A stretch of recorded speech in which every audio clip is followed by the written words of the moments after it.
8 sospek sa pagnanakaw at pambubugbog sa isang lolo sa San Jose del Monte, Bulacan, Calabozo. Ang mga sospek, tiniktikan umano ang biktima na galing sa pawn shop nang mangyari ang insidente. Si Vel Custodio sa detalye.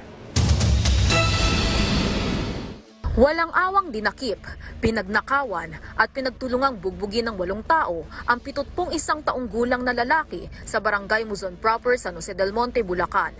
Naisugod pa sa ospital ng senior citizen pero binawian din ng buhay.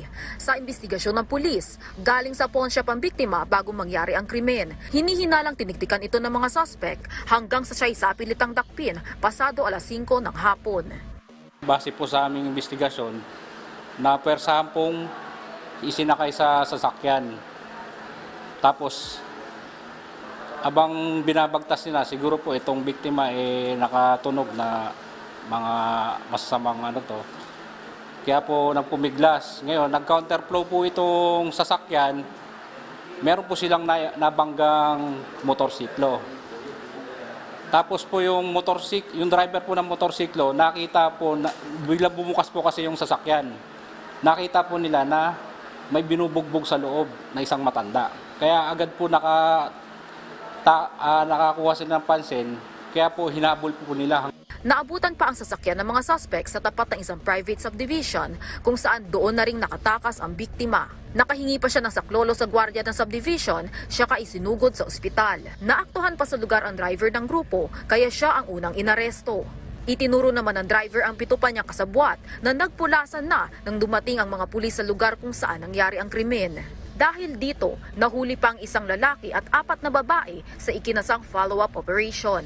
Tinutugis pa ng mga otoridad ang 2 pang kasabwat na lalaki at babae. Nabawi sa mga suspect ang 21,500 pesos cash at mga alahas na nagkakahalagang 320,000 pesos.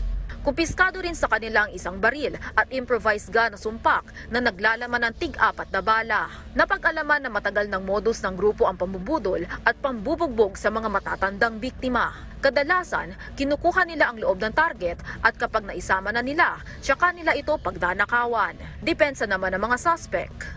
Driver lang ako, sir.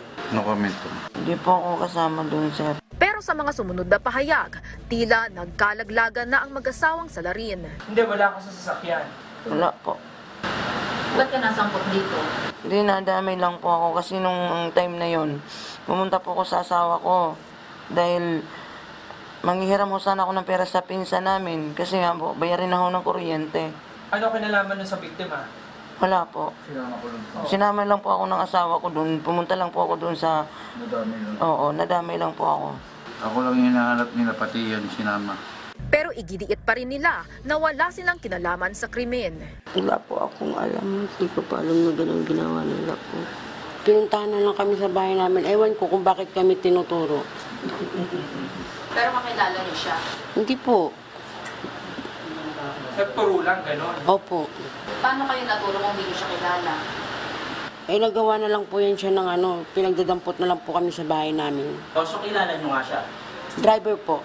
Bagamat nabuking nakilala niya ang driver, dinepensahan naman niya na sa ibang krimen niya ito naging kasabwat.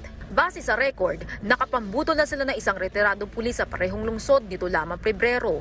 Nabiktima na rin nila ang isang abogado sa Maykawayan, Bulacan gamit ang parehong modus noong nakaraang taon.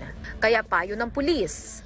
Lagi po tayo mag-iingat at ugaliin po natin huwag magsuot ng mga mamahaling alahas, lalo na paglalabas tayo sa public places.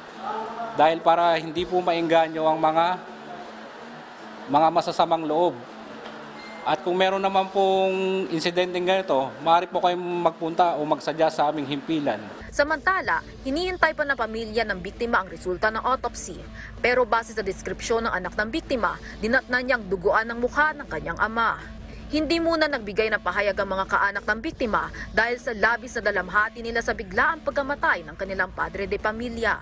Haharapin ng mga suspect ang kasong robbery with homicide at karagdagang asuntong paglabag sa Comprehensive Firearms and Ammunition Regulations Act ang ihahain sa 2 lalaking akusado. Vel Custodio para sa Pambansang TV sa Bagong Pilipinas.